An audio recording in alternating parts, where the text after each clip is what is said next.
Hello, everybody. Welcome. Please let me know if there's any issues with sound or video.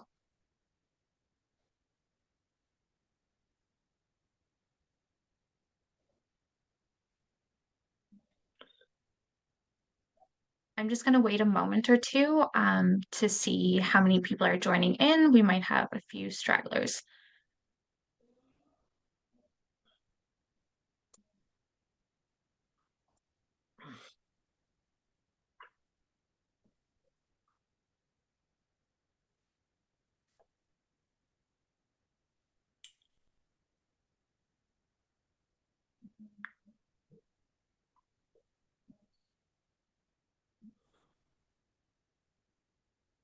I want to be really respectful of everybody's time. So I'm going to go ahead and get started. Some people might pop in as I'm speaking. But hello, everyone, and welcome to today's webinar with guest speaker Taylor McKinnon. Before we begin the formal introduction, I just wanted to mention a few housekeeping items. So you can use the Q&A feature to ask questions at any point during the webinar.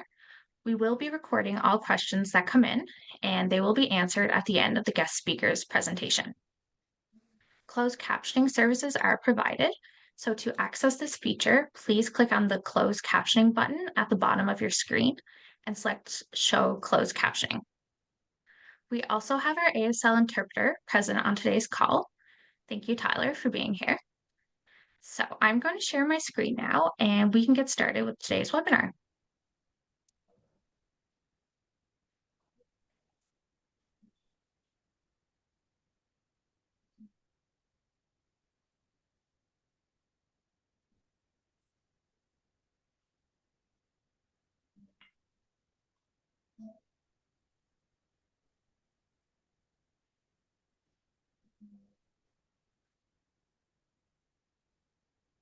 And everybody see my screen, okay? Good. So for those of you I haven't met yet, my name is Courtney, and I am the Regional Coordinator for MentorAbility Canada in Newfoundland. As a national supported employment initiative offered by the Canadian Association for Supported Employment, CASE, and funded via the Government of Canada's Opportunities Fund, we facilitate unique short-term mentoring opportunities between employers and people experiencing a disability. By providing and celebrating successful in-person and virtual mentoring experiences in communities across Canada, this initiative is part of a national effort to promote the employment of Canadians experiencing disability. Our community webinar series was created in the hopes of connecting with job seekers, advocates, service providers, and employers across Newfoundland and Labrador. Before Taylor begins, I would like to quickly share a little bit of information about MentorAbility. I'll start with a Canadian land acknowledgement as we have participants from across the country joining us on today's call. We respectfully recognize and acknowledge the relationship that the First Nations, Inuit, and Métis across Canada have with the land all Canadians live on and enjoy. We encourage all Canadians and visitors to these lands to learn about and regularly acknowledge the historic and current relationship that exists between the unceded land on which we live and work and the First Nations, Inuit, and Métis.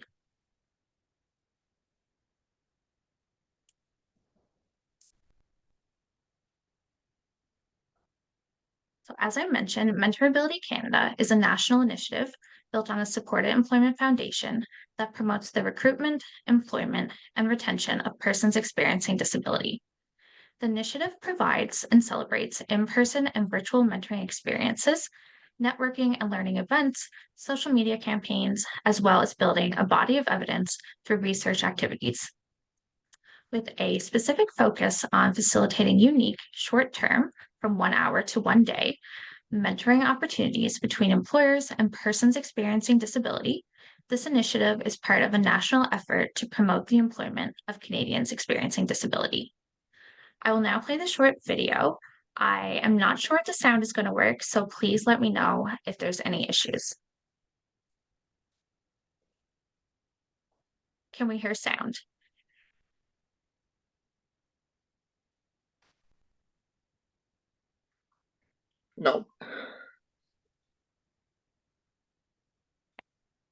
I expected that to happen. I'm just going to skip past this slide just so we don't take up too much time trying to troubleshoot.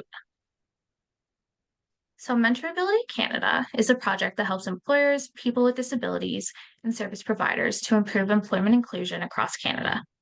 The MentorAbility experience is arranged by an employment service provider and is intended to be a 1 hour to 1 day long experience, depending on what works best for the employer and the mentee. MentorAbility is a learning experience for mentees and mentors.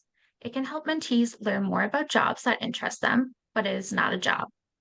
Since the beginning of the MentorAbility initiative, across the country, we've facilitated over 700 mentorships, engaged over 400 employers, and held over 1,000 MentorAbility events.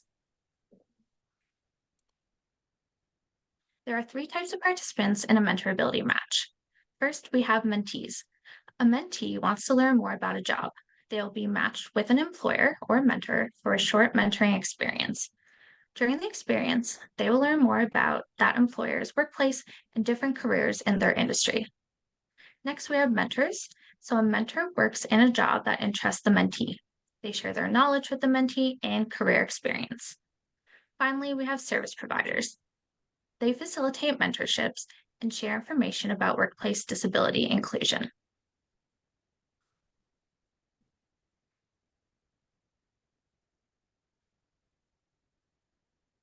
To understand the impact that the MentorAbility Canada program is having from coast to coast, please review our collection of shared experiences.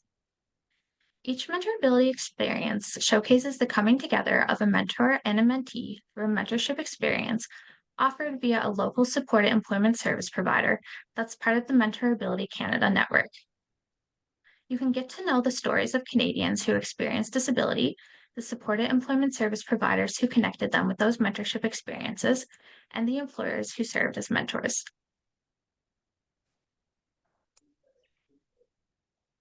After today, we would love to keep you updated on our various community engagement events and webinars. These are designed for businesses, service providers, and job seekers to provide relevant workplace inclusion information and career guidance. For example, we'll be hosting an event on Thursday, April 25th for businesses and service providers looking to network and learn more about creating a culture of inclusion in their workplace.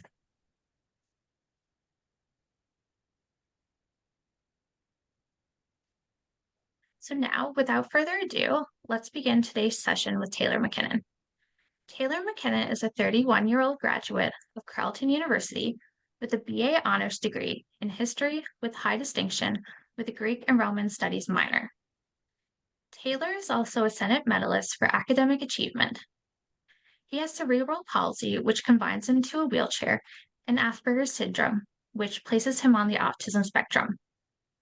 However, he has never let either of those diagnoses define him or have any detrimental effect on his character. Taylor utilizes his unique life experience and vibrant personality to demonstrate the possibilities that exist when differently able people are simply given a chance to express themselves for who they truly are. He has worked diligently to hone his craft as a motivational public speaker. Before moving to Newfoundland, Taylor began his journey in this field by speaking to secondary school students in the York Catholic District School Board in Ontario, and also in the public sector at events such as the inaugural IDEA, Inclusion, Diversity, Equity, Accessibility Conference in Aurora, Ontario, as a keynote speaker. In his spare time, Taylor indulges his passion for music as a member of the Anchorman Barbershop Harmony Chorus in St. John's, Newfoundland, and also enjoys performing as a singer-songwriter and storyteller. Taylor is looking forward to sharing his unique and powerful message and inspiring story with a new audience as part of the MentorAbility webinar series. So, today, Taylor will demonstrate the overwhelming power of human potential as it applies to the pursuit of opportunities for persons with disabilities. He will also explore how society can become richer when the opportunity for integration and exploration of potential is extended to people from all walks of life, irrespective of circumstances. Through the use of personal anecdotes, he will illustrate the positive effects of mentorship and community support upon his own life experience, and how each of these experiences has contributed to the shaping of his dynamic personality. So I'm going to now stop sharing my screen and let Taylor take it away. Thank you, Courtney, and thank you to the MentorAbility Newfoundland and Labrador organization for having me here today. It's a great honor to be here. Potential, a simple word that carries with it so much intrinsic meaning. It can be difficult for an individual to initially recognize, but given time to flourish and support from organizations like MentorAbility Newfoundland and Labrador, the simple yet powerful idea of believing in someone's potential can form a critical aspect of a vibrant, positive, and meaningful future. Hello, everyone. My name is Taylor McKinnon, and it is a great honor for me to be invited here today. Thanks again to the MentorAbility Newfoundland and Labrador organization for putting together this opportunity. Here's a bit about myself. I'm 31 years old, and I'm a graduate of Carleton University. As you can see, I'm also a quadriplegic who requires the use of a wheelchair. Physically, I think you would agree, I'm extremely hard to miss. There have been many significant events throughout my life, but none more so than being diagnosed with cerebral palsy. This event was the foundation of who I am. Another key event in my life was at age 6 when I got my first powered wheelchair.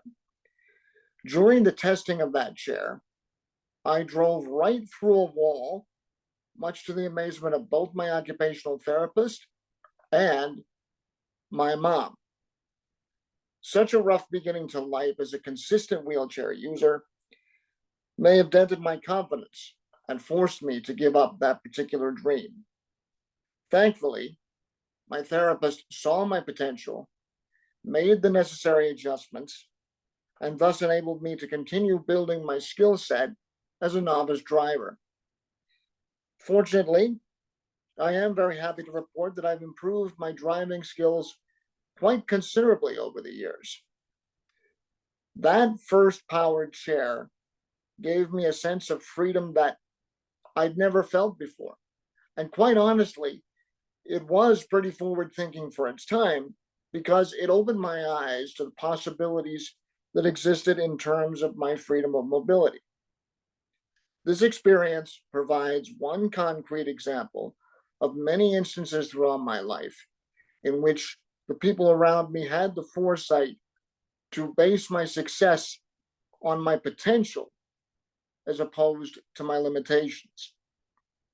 However, especially in the more enlightened times of the 21st century, including 2024, perhaps it's time for a change in the dynamics of our thinking about the concept of equality to facilitate the inclusion of equity as a marker of individual and societal progress. Naturally, we will often describe ourselves as an advocate for equality without necessarily viewing a situation through the lens of an equitable outcome. The most important factor in any conversation around both equality and equity centers upon the simple ability to perceive the existence of potential and act upon it accordingly. For instance, ever since I received my new power chair, with the added bonus of height adjustable seating, you would not believe the difference it has already made in my perspective on life. Not only am I physically able to reach heights I never have before, but I've gained invaluable insight on what it really means to feel human from the societal perspective, thereby taking advantage of another type of potential. Even the simple act of exchanging pleasantries or holding an everyday conversation has become immeasurably easier when I can actually acknowledge and interact with the person I'm speaking to on their level. Not only does this allow me to facilitate and understand the flow of conversation much better, but it also enables them to see my humanity from a perspective that they might not have thought possible before. As a member of my local barbershop harmony chorus here in St. John's, I cannot even begin to describe how wonderfully liberating it is to be able to explore my full passion for this art form at the same height as my fellow members, thereby opening up another avenue through which people around me have wholeheartedly expressed their belief in me, further enabling me to continue to discover my full potential.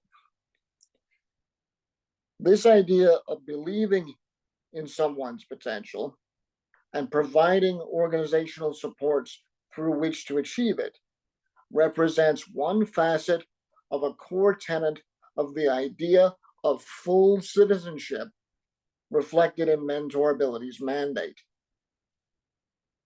Another milestone diagnosis for me was that of Asperger's syndrome, which places me squarely on the autism spectrum, but in no way represents any hindrance to my abilities as a communicator, which I hope to give you a better understanding of today. Here's a little more about me personally. I suppose it's best to begin at the beginning. My family lineage is traced back to the Clan McKinnon from the Isles of Skye and Mull in the Inner Hebrides off the west coast of Scotland. Each clan has an individual motto. Our clan motto is Audentes Fortuna Juvat. And for those whose Latin may be a little bit rusty, it's been roughly translated to mean fortune favors the bold. As a good clan member, I have learned to do just that. Be bold, be brave, be daring. My perseverance and belief in this philosophy has enabled me to fully embrace this message and use my communication skills as an ally by trying to make a difference in the lives of others. This may help to explain why, in my capacity as a musician, singer, songwriter, for example, the songs that stick with me or that I find truly inspiring are those that carry messages of hope and perseverance in the face of seemingly insurmountable odds. I have been able to transfer the power of the song into the arena of public speaking because music has given me the courage to find my voice, tell my own story, seek out my own place in the world, and provide myself with the opportunity to be surrounded by people and experiences which enable me to embrace my complete potential. This journey began at a very early age as I developed an abiding passion for country music from my grandfather. Ironically, being from Newfoundland himself, I quickly realized that whenever I was in his company, music was never really that far away. I remember being awestruck by the songs and stories of such troubadours as Hank Snow, Hank Williams Sr., Merle Haggard, and of course, the inimitable Johnny Cash, among many others. I have always been inspired, not just by their vocal tones and lyrical quality, but also their aptitude at using the simple power of the song to tell a memorable story. As I began to find out more about who these luminaries were and got deeper into their style of music, I remember constantly thinking to myself, I might be able to do that someday. It didn't take long to come to the realization that if I was going to make something out of myself, through the vehicle of music. I needed to begin to seriously think about writing my own songs in order to forge my own unique musical identity. This form of self expression reached a fever pitch at Carleton University, by which time I had begun to explore my potential as a performer on the campus pub scene. I have subsequently been able to take my understanding of the ability to forge a connection to an audience and capture their imagination and transfer those skills into the arena of public speaking. It was also at Carleton where I unconsciously began to develop my philosophy around base camp moments. What is a base camp moment? Allow me to explain by way of a personal anecdote. On the eve of my graduation from that esteemed institution, I reflected on my academic career up to that point. I had told people that I had achieved all of my greatest ambitions and had reached my academic summit, if you will. I referred to this as climbing my Everest. A dear friend and a scholar who I very much respect took that comment to heart. And he said to me, "Your Everest is teaching people how to climb Everest." Such a definitive statement really gave me cause to ponder where I was at that point in my life. And it really got me thinking, how did you get here? I was always a diligent and conscientious student who placed great emphasis on his studies. All the way through my high school and university careers, I was either on the honor roll or the dean's list. I was also the beneficiary of several academic scholarships in university. I had possessed aspirations of attempting and completing my university education from an early age and had always worked to convince myself that hard work, no matter how it presents itself, always pays dividends. Such dedication ultimately culminated in receiving my BA honors degree in history with a Greek and Roman studies minor with high distinction. I also received the Senate Medal for academic achievement. It wasn't always smooth sailing, however. There were a couple of occasions at Carleton where I was extremely disappointed with myself because I performed below my own personal standards of excellence. For instance, I received one of my first university grades on a Canadian music paper, and I couldn't believe my eyes when I saw a B minus. For someone who prided himself on the quality of his work, this was actually quite a profound moment.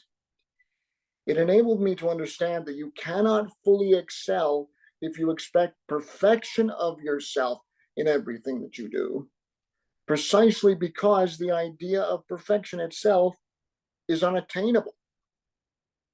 The most important thing you can do for yourself is to strive for excellence by giving your best in any given situation. One bad or substandard moment in your life does not in any way define either your life or your character. This experience provided the first of many base camp moments throughout my university career. Even though my ascension to the academic summit had been temporarily stalled, this was a moment where I needed to regroup, take some time to regather, and lean on the people around me in order to motivate myself back to the standard of academic excellence, which I prided myself upon. The mentorship of professors and other colleagues played a vital role in convincing me that I could carry on and continue to strive toward becoming the best version of myself that I could be. Similarly, when preparing myself for a specific challenge, such as speaking at an event like this one, preparing for a job interview, or even writing a song. I attempt to envision myself as climbing Mount Everest each time. What does that mean? The concept of having an Everest in somebody's life can mean many different things to different people. And therefore, a person can endure one, two, three, or maybe even more base camp moments in the process of achieving their goal and climb various mountains in their lifetime. The job interview process represents an ideal example of a base camp moment because it symbolizes the beginning of the ascent towards the proverbial summit of whatever project or position you set out to accomplish or attain for yourself. For me, the key to embracing those base camp moments is preparation and self-belief. In other words, in order to fully embrace the climb and trust yourself to accomplish whatever goal you set out to achieve, you have to be bold, be brave, be daring. If you prepare for whatever a certain momentous occasion presents to you, and you have the confidence to chase your dreams wholeheartedly and trust yourself, then you will undoubtedly embrace those moments in the right way, no matter how many obstacles might be in your way or however many base camp moments you might need to endure. Another important element in the journey towards conquering a base camp moment is the mentorship and support of those around you. When you have the right people in your circle, their encouragement and productivity can go a long way in motivating you on your journey towards finding your full potential. The only question you should be asking yourself each and every time is, are you ready for the climb? A major event which has impacted the course of our ascension toward the summit of our potential has been the pandemic. Over the duration of this event, I was inspired by a song called Keep Hauling, sung by one of my favorite groups of all time, the Fisherman's Friends. There's a pair of lines in the song which contains the following message. If you fought so hard that you lost your hold, keep hauling, keep hauling.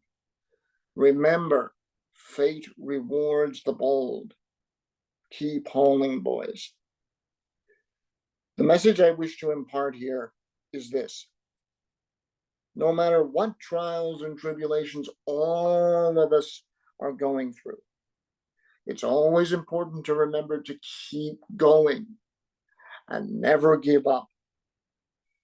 No matter how turbulent the waters of our lives are, there's always safe harbor on the other side. One of the most important factors in the process of the realization of someone's potential is an understanding of the interplay between confidence and vulnerability. Vulnerability is, quite frankly, one of the most fascinating words in the English language. It's a multifaceted concept which can have beautiful and uncertain meanings at the exact same time. Now, when a person typically thinks of vulnerability, they might revert back to the more obvious physical connotation of the term. For instance, since I'm in a wheelchair, I'm theoretically in a vulnerable position because somebody might have the nerve to beat me up.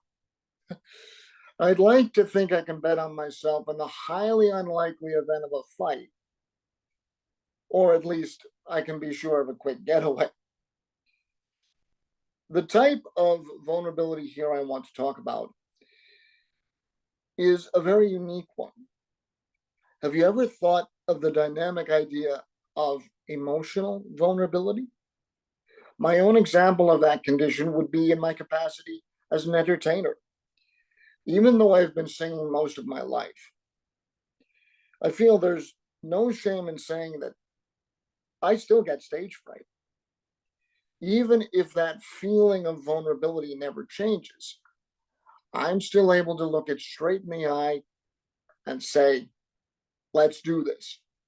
Here we go. With all that said, I have to admit that it hasn't always been easy. Let's be honest. We've all been there.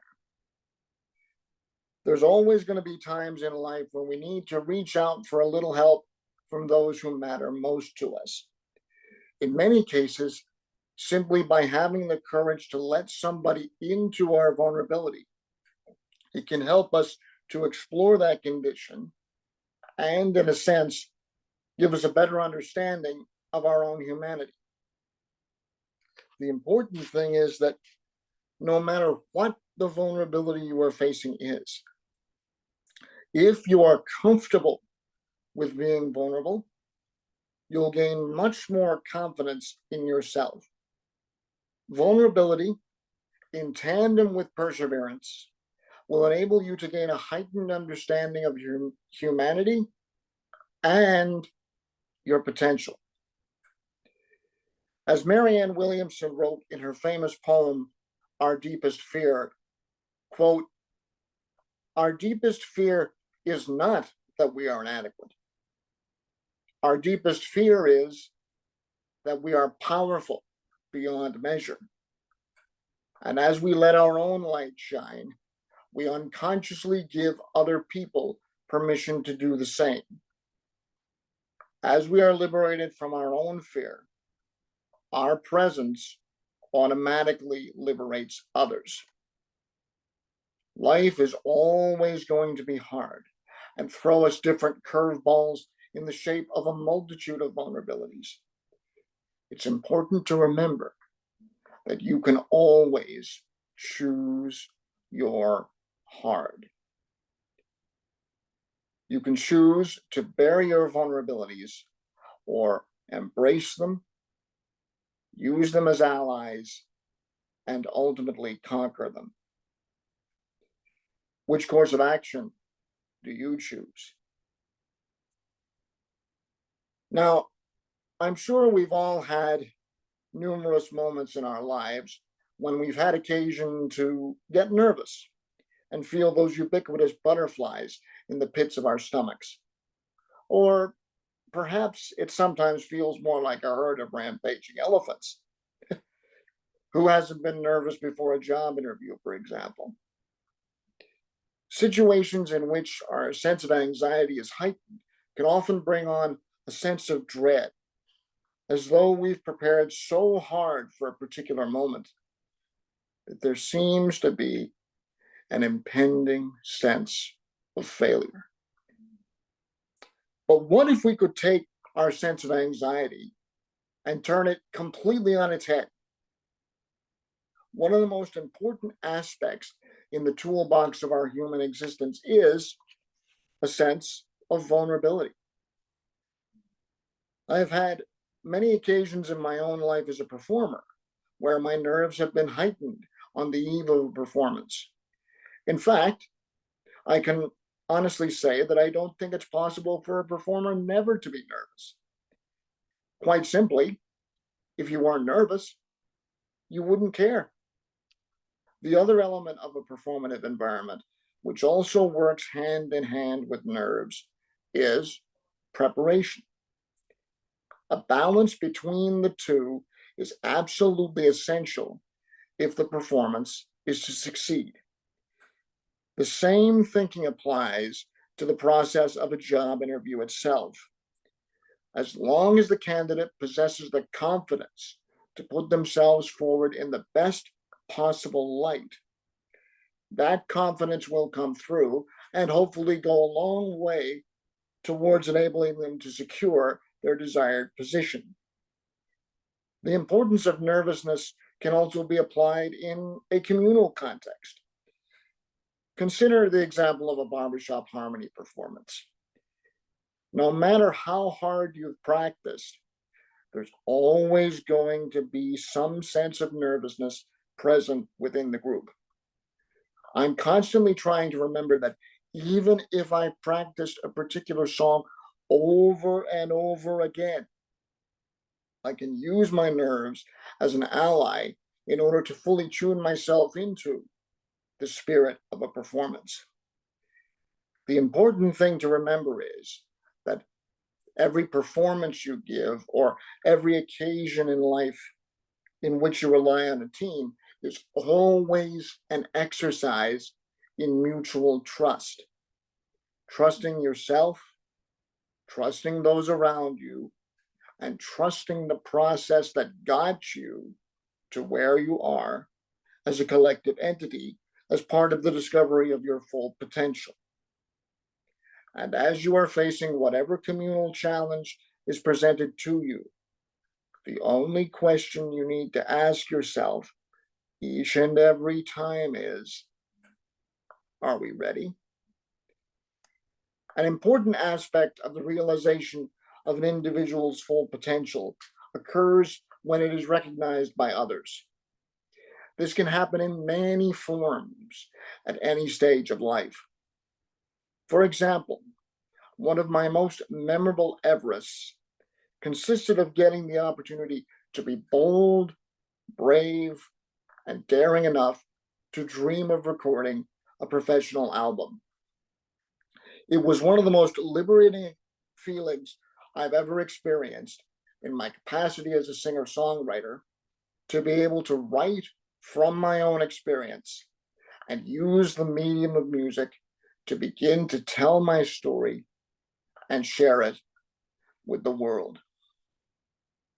In October of 2015, my dad surprised me when I was home on reading week by saying we were going to an open mic night to perform a set of 3 songs. It was there we met 2 people whom I consider to be some of my best friends, musician and producer extraordinaire Glenn Murray, and one of the coolest bass players I've ever heard, Manny DeGrandis. Meeting Glenn and feeling an immediate connection with his indomitable spirit was a truly liberating experience, to say the least. In his role as a producer and musical visionary, he encouraged me to have enough self-belief to make an EP featuring my own music, and by so doing, take another important step on the journey to finding my own voice. After the exhilaration of that process, and upon my graduation, I found myself in the situation of having to make concrete choices about my future and effectively becoming an actual adult.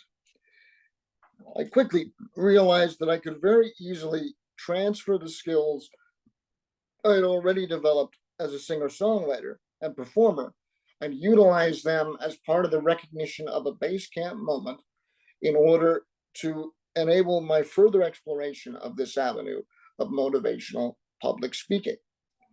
To this end, I was able to gain invaluable experience in this arena by speaking to Ontario secondary schools. In fact, my very first opportunities in this field came at the suggestion of my own high school vice principal, who recommended that I make a motivational speech to the grade 11 and 12 age groups at his new school in order to share my successes academically as they prepared for the next step on their own scholastic journeys. I was incredibly grateful to have reached that milestone on my journey towards finding my potential as an artist and communicator. It is my firm belief that the passionate artist and eloquent communicator possesses an unquenchable thirst and fire to fully embrace the joys, pleasures, and unmitigated wonders of their earthly existence. They are constantly encouraged to press on. They press on because they know there's something inside that unrelentingly calls them to an individual and unique destiny which they alone have aspired to. For you see, it is here on what I call the road less traveled that they find their kindred spirits, whose feeling of human kinship and full citizenship becomes so inexorably alive that it can be embraced at a moment's notice without even having to think. It is on the road less traveled where, perhaps even unbeknownst to those of us upon it, we often find the best version of ourselves. This is the path of dreamers and the destiny of the daring. Those who dare to dream, dare to laugh, dare to love, and dare to live. I feel that I've been extremely fortunate in terms of the opportunities and successes that I've had along my life's journey. However, I must confess that, as with so many other areas of human life, we as a supposedly enlightened society have so much more work to do. When I am given a performance opportunity, for example, my dad and I always need to check the configuration of the stage. This requires me to undertake an extra piece of due diligence, which is not incumbent upon most performers. Even simple questions like, is there a barrier to the stage? Or how do I get up there? Can raise other questions about exactly what type of performer is being accepted at a certain venue. This is something that, particularly in an area of society as nominally inclusive as the arts, should be constantly and diligently thought about. Having said that, even in spite of the constant frustrations which can be endured in the struggle for equal access to society, it is paramount not to downgrade the importance of the objective of equality for all. The importance of the pursuit of equality is reflected in the following mission statement from the Canadian Association for Supported Employment. Quote, CASE is a national member association for the supported employment sector. We work with employment service providers, employers, community allies, and stakeholders working towards employment inclusion of persons experiencing disability. We strive to facilitate full participation in the labor force by offering resources, expertise, and support to service providers. Our organization embraces diversity and believes in opportunities for all. Through workforce participation, we promote full citizenship and social inclusion for Canadians who experience disability. This is precisely the reason why having the support of organizations like Avalon Employment through your partnership with CASE in order to facilitate programs like MentorAbility Newfoundland and Labrador is of such critical importance as we continually strive towards the larger goal of inclusion of persons with disabilities on a national scale. In short, this organization and many others like it embodies the idea of the liberation of others expressed in Marianne Williamson's poem because its very existence and work within the broader community serve as a prime example of the possibilities that exist when persons with disabilities are simply given a chance to contribute to society. Therefore, society is much richer when equal opportunity is given to all, including persons with disabilities, irrespective of circumstance. I was recently invited by Shelley England from Ready, Willing, and Able to attend a webinar on the subject of competitive employment for differently abled persons, and was surprised by the amount of forward-thinking dialogue exhibited in this conference. One of the presenters, a gentleman named Oli referred back several times to the idea of societal perception, particularly as it applies to the corporate context. In other words, it's extremely important for those in the corporate community not to get tunnel vision when it comes to evaluating someone's supposed abilities as opposed to what they can potentially offer to the company as an employee. I was also extremely surprised to learn that even as recently as 2023, only 25% of differently abled candidates across the country have been able to successfully find competitive employment in the open market. This provides another concrete example of both the successes and struggles inherent in creating a society based on equality for all. Thank you very much for having me here today. I would like to end my speech by sharing this poem with you. My grade 10 English class was challenged to write a poem on a socially relevant subject, and so, naturally, I chose one very close to my own heart. I feel that this poem is extremely relevant today, particularly in the context of opening eyes, hearts, minds, and doors. It's called inclusion.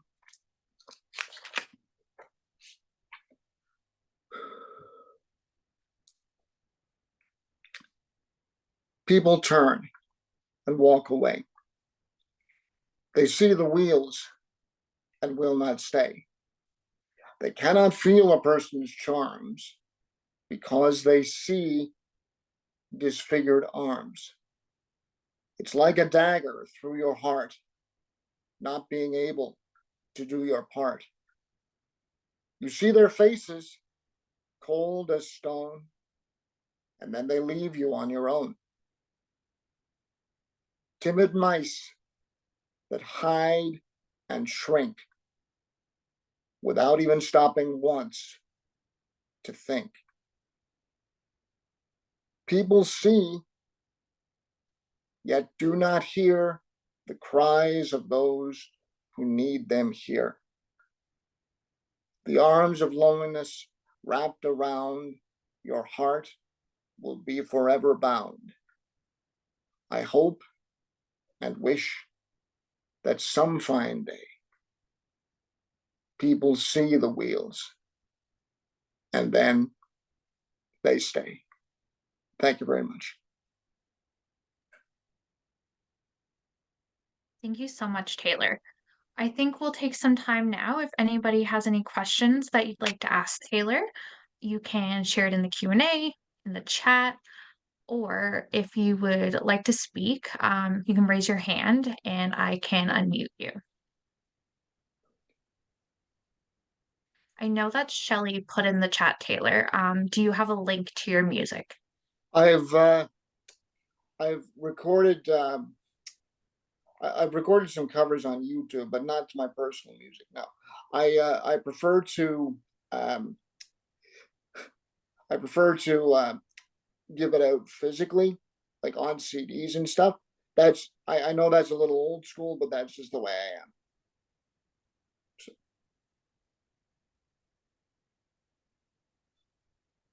We have some great comments there in the chat.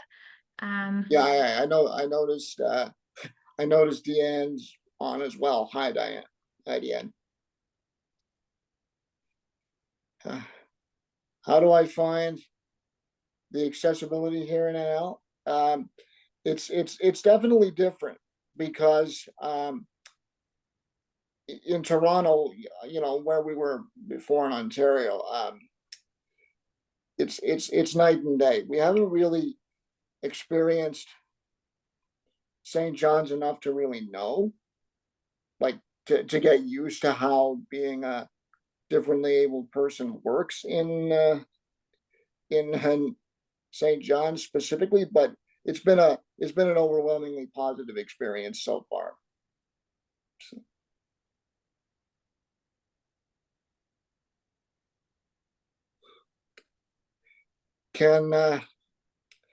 can can you just um, repeat Shelley's question there for me, Shelley Andrews? So Shelley is wondering, what are some ways that you think we can promote mentorability better? Shelley, did you want to maybe unmute and kind of explain Yeah, your question? Let me see if I can allow you to do that.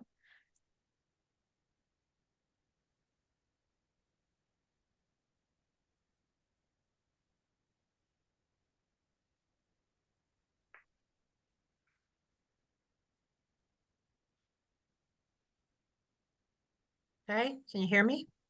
Yes. yeah, we can hear you. Hi, Taylor. Wonderful Hi, session. thank you. Thank you so much. We're finding sometimes the engagement with employers are a little difficult. They're not always embracing. So, Mhm. in your opinion, and has a person on the spectrum, a person that has faced barriers within his own life, your own life, what are some of the methods or things that you think that we as hub coordinators across, not necessarily just here in the province, but across Canada, that can better facilitate mentorability matches? Well, I can't, well, actually, it's funny. It's funny you bring that up, Shelley. I actually have an experience um, of that from my own high school experience that I didn't bring up in the speech, but I can bring up here. Um, what my high school did was they actually um, actively recruited me to come. Right. So what they did was when we were touring the school, um, they said, well, where does Taylor want these accessible buttons to go? You know, the wheelchair buttons. So uh, I ended up choosing the cafeteria and the library because I knew those would be the two locations where I was going to be in most need of that kind of help. So I can't stress this enough. Actually engaging with especially in the context of something as potentially permanent as employment, actually engaging with the prospective employee on what they need is critical. That dialogue is absolutely critical. So thanks for your question there, Shelley. Thank you.